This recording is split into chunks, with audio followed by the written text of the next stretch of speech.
keep my head up, and you will end this. I'm just getting warmed up.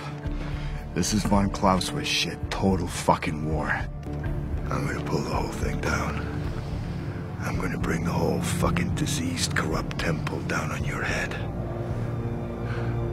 It's gonna be biblical. Good morning, everyone. It is July 13th, 2018. I'm Eric. How's everyone doing this morning? I hope you are all well.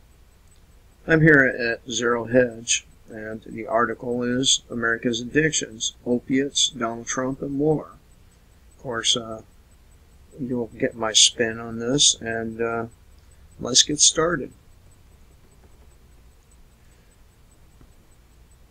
When you think of addiction in America today, one thing comes to mind, the opiate epidemic. There is no opiate epidemic. If you look at the statistics, a very, very small amount of people are being killed by opiates as opposed to, say, the medical system as a whole. Okay? 250,000 people each year, roughly, anyway, are killed by the medical industrial complex.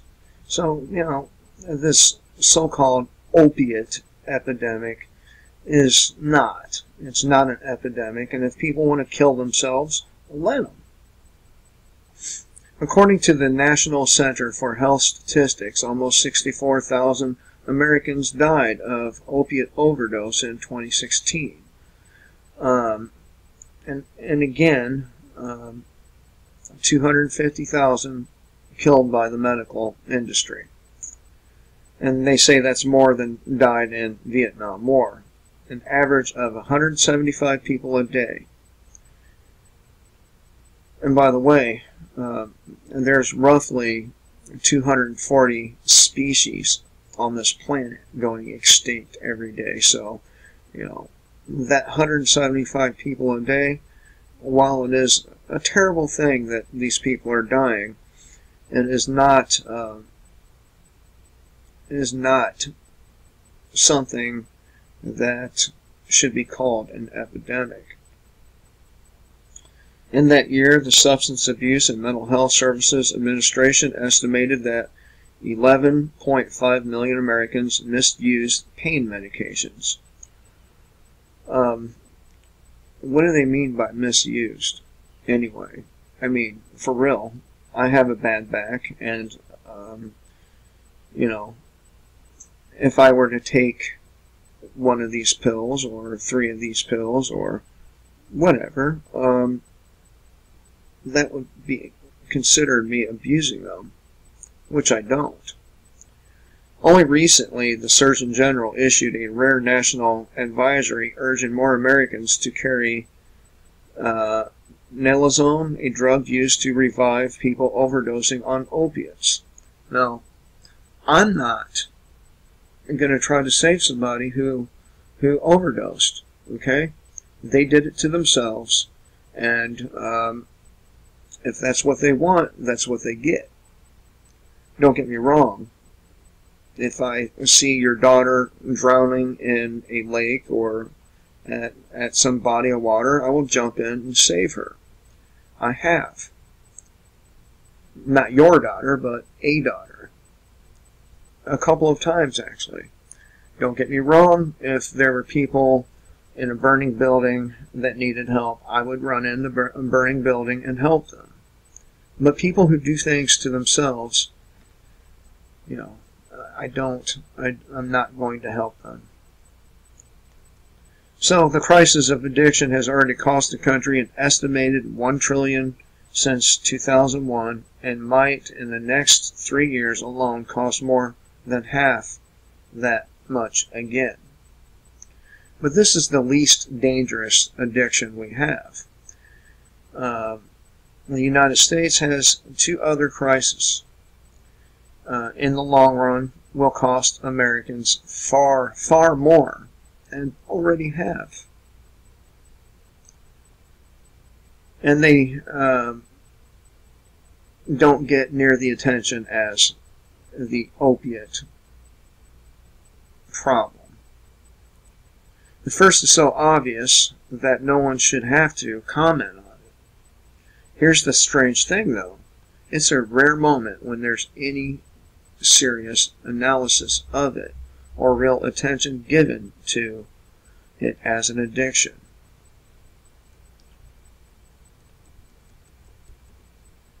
This country, and above all its media, is addicted to Donald Trump in a way that no population, no media, possibly not even the communist Chinese press in the days of Mao, ever was to any figure. Again, all this stuff is reverse psychology. We hate Donald Trump. That's the message that's being broadcasted by the mainstream media. Excuse me. Among others. Right? Well, the nation loved Barack Obama, and he really did help the globalists in their venture to destroy this country. So they couldn't just come out and say, "Oh, we love Donald Trump." If they wanted him elected, they had to act like they didn't like him.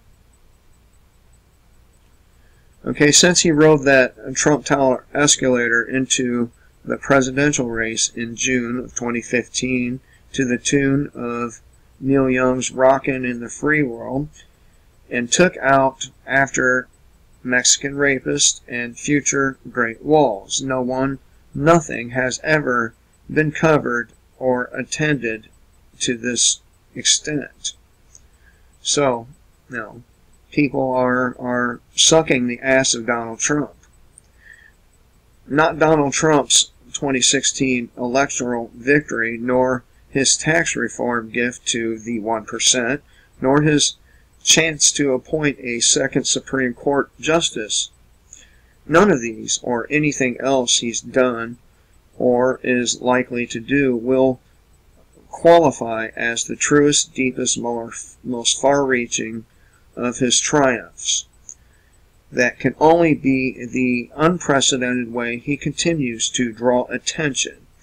It represents a victory of the first order for him, of a unique, almost incomprehensible sort, maybe, or made more so by the inability of those who report on him to take in what's happening or what's happened to them, or analyze their situation in any serious way. Addicted to Trump. Donald Trump, as candidate and president, has trumped the attention span of this country, possibly of the planet. Eyes have been focused on him, his insults, his tweets, his passing thoughts, his every comment, his acts, major and minor, and the associated acts and reactions of those who circle around him as never before in history. Not for a king, an emperor, or dictator, and certainly not for a president. His truest triumph has been to make himself into the voluntary drug of choice for most of the country and all of the media in a way we've never imagined possible, and for which, it seems, there is no malazone. So, and this addiction to Donald Trump really is addiction to authority. And nothing, and I mean nothing, can be more dangerous than that.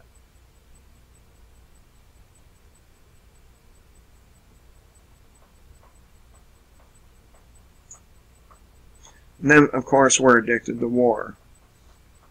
So much so that a war is being fomented here stateside seemingly between conservative and liberal at the street level, but this is about more than just a civil war. It's about purging a certain portion of the population because they represent the most of the brains, they represent most of the firearms, they represent the need and demand for freedom. Of course, I am talking about white males. And then there's that other 21st century all-American addiction, in some ways far stranger than the Trumpian one, and likely to be no less costly in the long run, addiction to war. Almost 17 years after the global war on terror was launched, the highs, the invasion of Afghanistan, the taking of Kabul, the smashing of Iraq, the capture of Saddam Hussein are long gone. Now exhausted and discouraged, those hooked nonetheless remain unable to stop.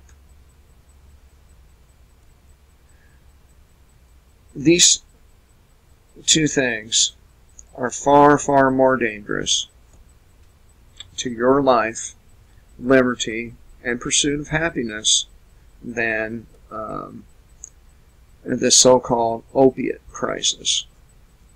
Okay? There's no opiate crisis. People are taking these painkillers because they are in pain. Your body processes